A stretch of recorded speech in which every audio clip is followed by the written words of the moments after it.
I'm morally conflicted. It's the first time. I've only been doing this a month or so, but I am morally conflicted. A couple of days ago, I made a video on the Destiny DLC. It's not uploaded to my channel or anything like that. I made it. It was about 35 minutes long, but I put it to one side. For the reason being is there were bits that was heavily negative, mainly towards the annual pass and the pricing policy of the DLC. I didn't agree with it at all. So I put it to one side and thought I'd give it. See, it all boils down.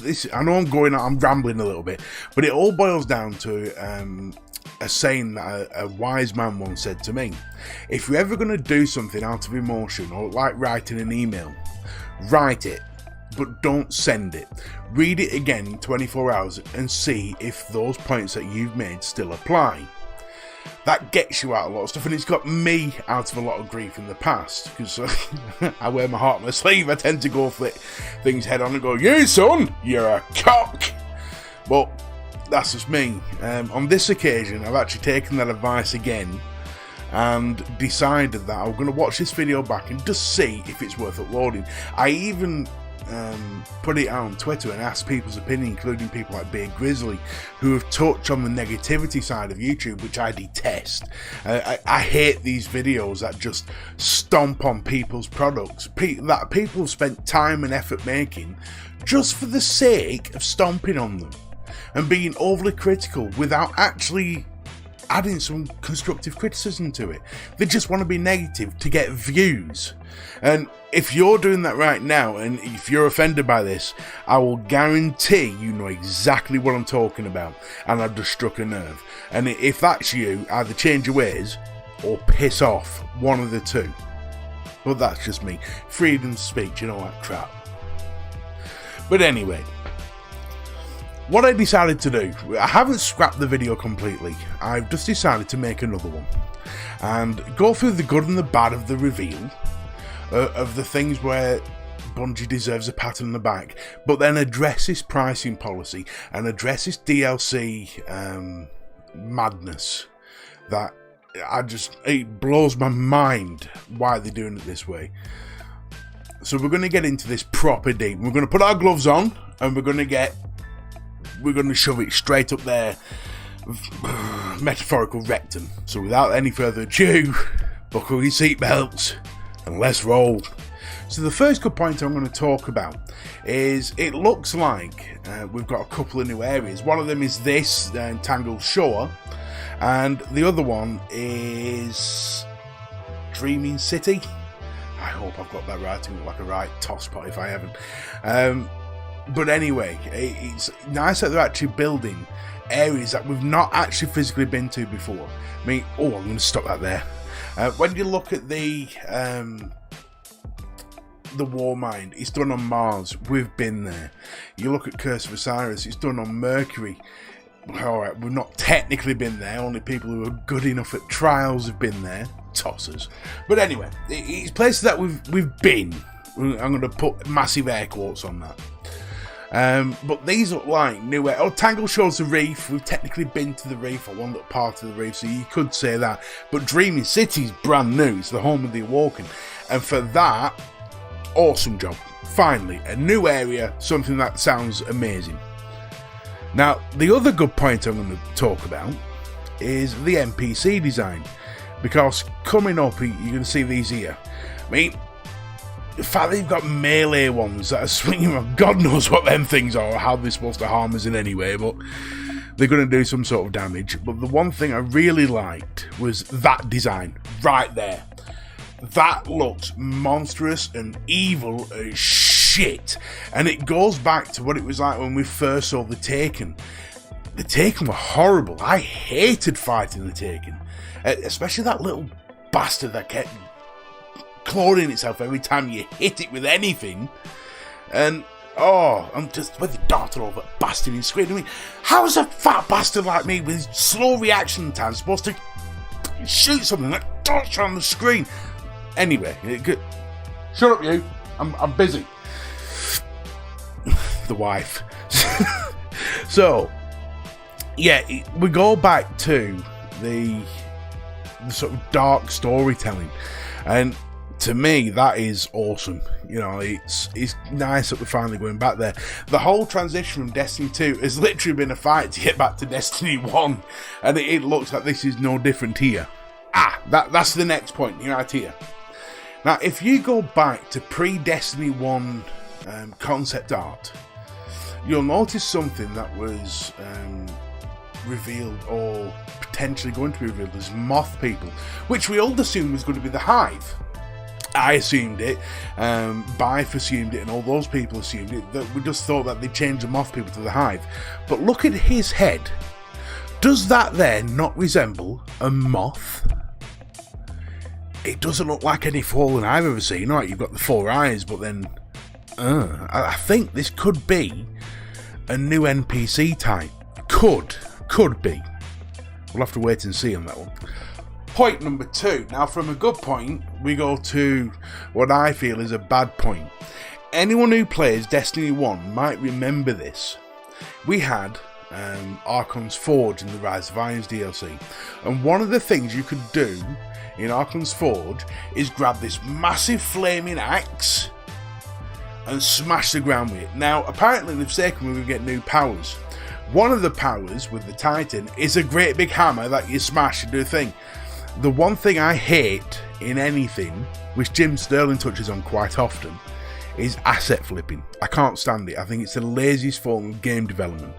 You tell me, does this look like the axe from Archon's Forge? Just wait for it. You got the fancy knife things. Here we go. Swing it round. You can bang it on the floor. That's the axe. It's the axe animation and everything. And alright, you've got a little bit of a fire tornado, but seriously, you could have done better there. We've already got hammers. Why would we want a big hammer? Especially when using the same animations from Archon's Forge. Or that's what it appears like anyway. Now, if it had been me, what would have I done for the Titan? I'd have turned him into the Incredible Hulk. You know that thing with Gar where he makes him super big? We'll take about 1/10 of that size, so a Titan should be able to make himself massive and just go into full-on Hulk smash mode. Now that would have been awesome. Which leads me on to point 3, and back to a good point. There is something in this Forsaken DLC revealed which looks amazing. Absolutely stunning, and that's this Gambit edition. Mixing PvE with PvP and the ability to allow me, as the geezer who likes to troll people as much as possible, to jump through a portal to the other side to piss off their team, or to piss off the enemy team that's against my team. Oh, yes! I'll take that any day of the week. I guarantee you're going to get some dodgy little hunters that will go through and make himself invisible so you can't see him and then smash up the team. Me personally, I'll be jumping through me hammer and going boom, and smash them all to death, and do a little dance before I run back. That's going to be me. I'll guarantee there's going to be a few others that do it as well. And if I'd managed to pull it off, bet your balls to a barn dance that it will be on YouTube the next day.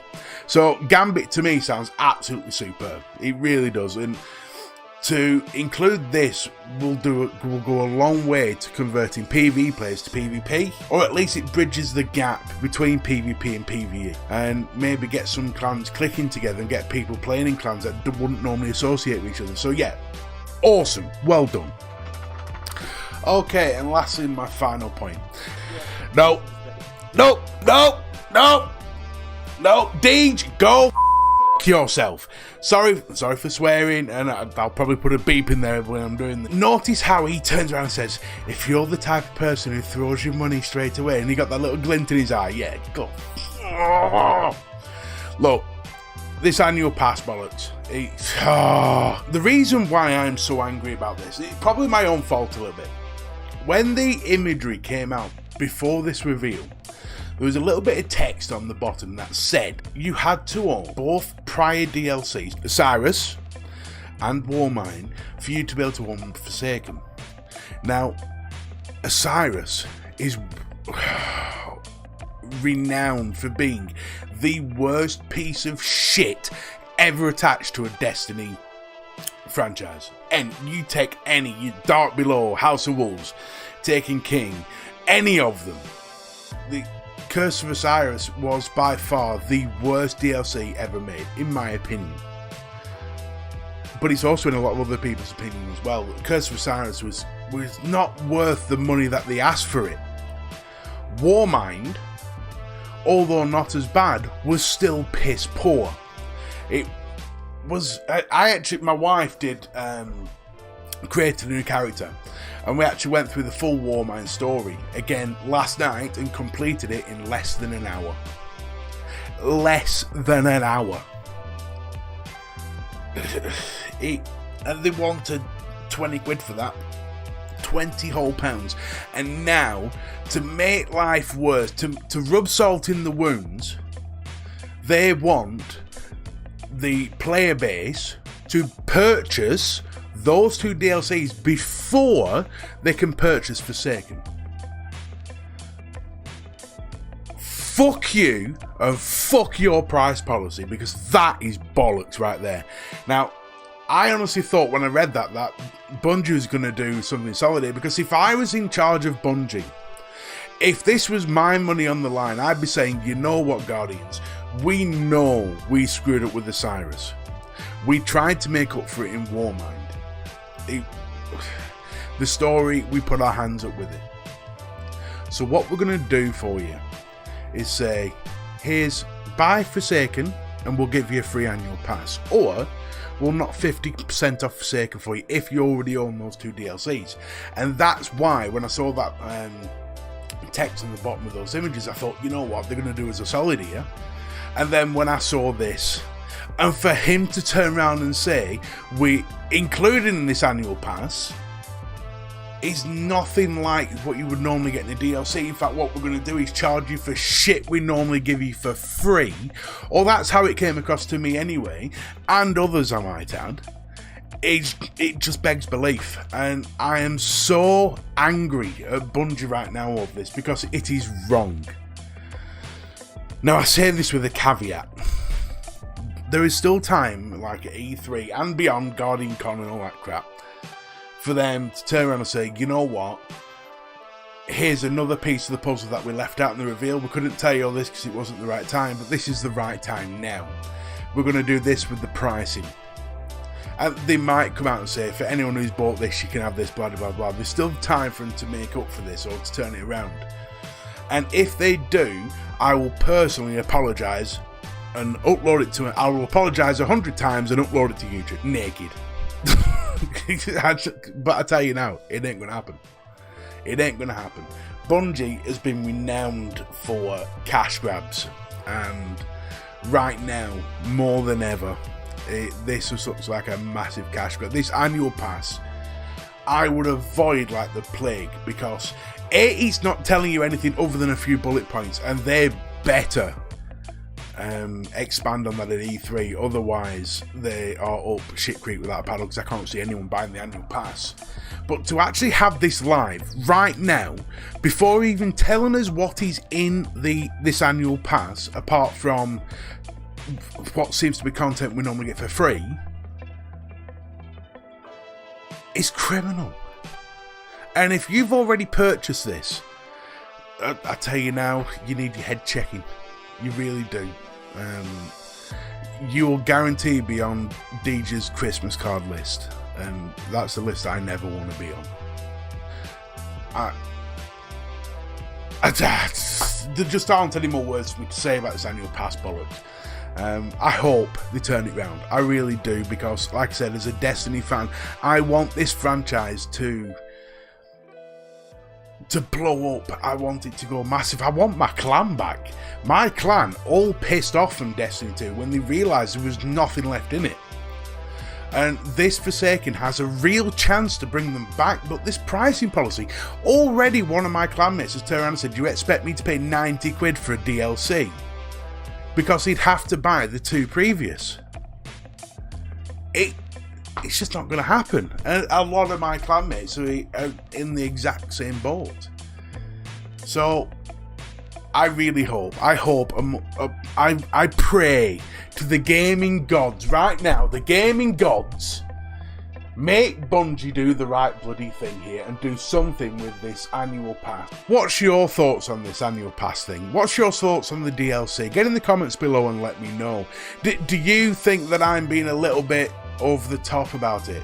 Do you think I'm being a dick, or do you think I'm right? Either way, get it into the comments. And if you can't think of a comment to make, and you've got this far, just type hashtag, don't actually type hashtag, that's so stupid, but type hashtag GVGG. G. Good vid, Gaming Gorilla. That's all from me, Mr. B. Ta-ta for now.